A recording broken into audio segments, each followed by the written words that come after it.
Hi friends, உங்களுக்கு நான் என்ன சுற்றி காமிக்க போகிறேன்னா, சென்னையில் உள்ள வள்ளுவர் கோட்டத்தை சுற்றி காமிக்க போகிறேன். இந்த சண்டேயில் எங்கே போகலாம் அப்படின்னு சொல்லிட்டு நாங்கள் பிளான் பண்ண இடம் தாங்க வள்ளுவர் கோட்டம்.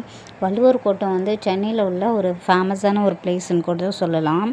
இது வரலாற்று அடையாளம்னு கூட சொல்லலாம். இந்த வள்ளுவர் கோட்டம் 80 கோடியில் 80 கோடியில் செஞ்சுருக்காங்க. இங்கே திருவள்ளுவர் சிலை ஹைட்டாக வச்சுருக்காங்க. நம்ம கன்னியாகுமரியில் பார்க்குறோம்ல அந்த சிலை மாதிரி. அதில் என்னென்னா கன்னியாகுமரி சிலை ஸ்டாண்ட் பண்ணி நிற்கும். இது அழகாக உட்கார வச்சுருக்காங்க இந்த திருவள்ளுவர் சிலையை. இது 1974 இந்த வள்ளுவர் கோட்டம் கட்ட ஆரம்பிச்சிருக்காங்க கலைஞரால். 1976 கட்டி முடிச்சிட்டாங்க. இங்கே என்னென்னா 1330 குறளும் அழகாக விரிவாக்கத்தோடு எழுதியிருக்காங்க. அது ரொம்பவே அழகாக இருக்குது. நம்ம நிறைய பேர் திருவாரூர் போய் பார்த்துருக்க மாட்டோம். திருவாரூரில் உள்ள தேரை அழகாக இங்கே வடிவமைச்சிருக்காங்க. பார்க்கறதுக்கு ரொம்ப அழகாக இருக்குது.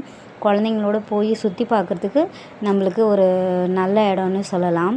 இந்த சண்டேயில் நீங்கள் எங்கே போகணுன்னு பிளான் பண்ணியிருந்தா, எல்லோரும் ஒவ்வொரு இடம் பிளான் பண்ணியிருப்பீங்க. குழந்தைங்கள கூட்டிகிட்டு போயிட்டு இந்த மாதிரி இடத்த காமிங்க. நிறைய பசங்க இங்கிலீஷ் மீடியங்கிறதுனால நிறைய பசங்களுக்கு திருக்குறளே தெரிய மாட்டேங்குது. என் அக்கா பொண்ணு கூட திருக்குறளே தெரிய மாட்டேங்குது. ஒரே ஒரு 2 குறள் சொல்கிறா, அதுக்கு மேலே தெரிய மாட்டேங்குது. ஏன்னா எனக்கு திருக்குறள் பிடிக்கல, அது எனக்கு தமிழ் வரமாட்டேங்குது அப்படின்னு சொல்கிறா.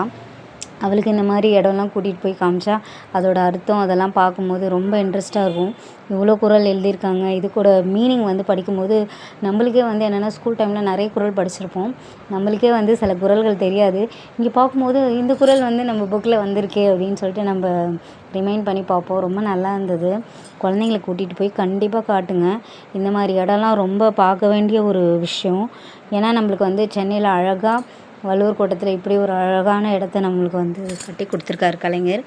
கண்டிப்பாக அதை நம்ம பார்க்கணும், ஃபேமிலியாக பார்க்கணும். உங்களுக்கு தெரிஞ்சவங்க இருந்தால் கூட கூட்டிகிட்டு போய் காமிங்க.